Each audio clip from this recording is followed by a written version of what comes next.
says the violence has nothing to do with police in Baltimore. Joining us tonight is Milwaukee County Sheriff David Clarke. Sheriff, good to have you here. Why do you say nothing to do with police? Well, first of all, welcome to Barack Obama's 21st century transformation of the American police officer. And he started this in Baltimore.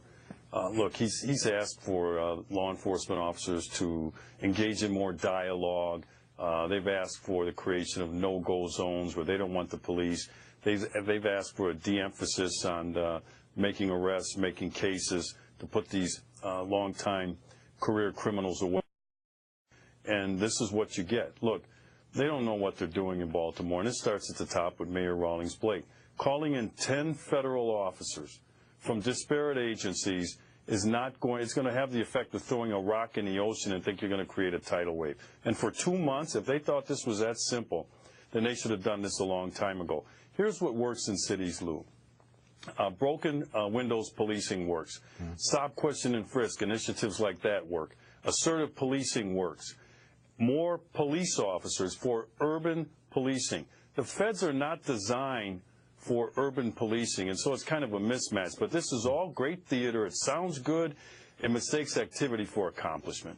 Yeah, I think, Sheriff, that you have said that as well as it could be said. The real issue here is why in the world is not the mayor, the police commissioner, since fired, why is the mayor still there? And the nonsense that surrounds all of the politics in that pitifully run city. There, standing before us, was a white police commissioner, when the reality is that the community had been saying 30 years ago they needed to have a black power structure in order to be effectively governed. And now they bring in a white police commissioner. I have never seen such a screwed up city as Baltimore in my career.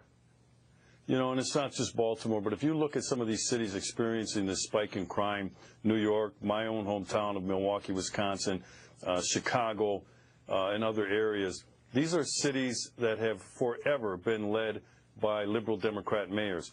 This is the manifestation of these failed liberal social policies, and they won't admit that. So there has to be two things going on at once. First of all, stop all this nonsense with these failed liberal policies that have done nothing more than made poverty a lifestyle. It's created failing public schools for kids to go to. You've created father-absent homes by breaking up the black family, removing the black man from his rightful position in his household to raise his children, and then you have people that can't find meaningful work.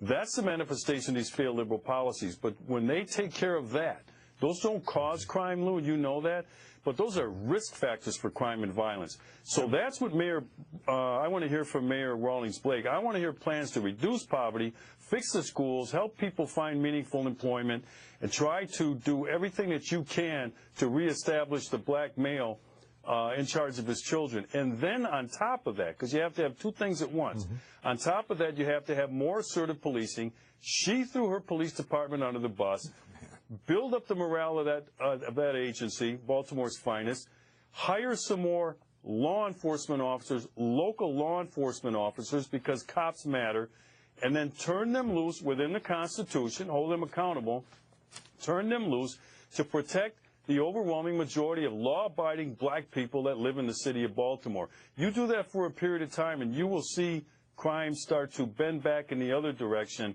and start to dissipate. You know, to the mayor and the city council of Baltimore, you just had free counsel and consultation from a man who knows what he's talking about. We hope that they're listening to you, Sheriff David Clarke. Always good to talk with you. Thanks for being with us.